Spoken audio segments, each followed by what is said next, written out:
లలిత నమోస్తుతే మణిద్వీప నివాసినే సర్వ విద్య సర్వ ఐశ్వర్య ప్రదాయిని నమోస్తుతే. శ్రీమాత్రే నమ. శ్రీమాత్రే నమ.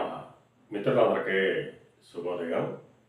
కర్కాటక లగ్నంలో జన్మించినటువంటి వాళ్ళకి సోమవారం ఎటువంటి హోరా ఫలితాలు ఉంటాయనే విషయాల గురించి మనం తెలుసుకుందాం. వీరికి చంద్రహోర అద్భుతమైనటువంటి ఫలితాలు ఇస్తుంది.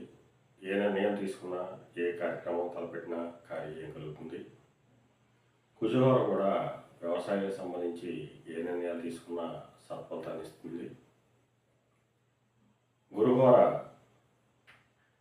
వ్యాపారాలు ప్రారంభానికి కానీ ఎటువంటి శుభకార్యాలు కానీ పనిచేస్తుంది.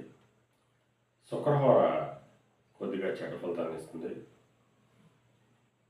బుధహోర అనుకూలమైనటువంటి ఫలితాలని ఇవ్వలేదు, అలాగే వ్యతిరేకమైనటువంటి ఫలితాలను కూడా ఇవ్వదు.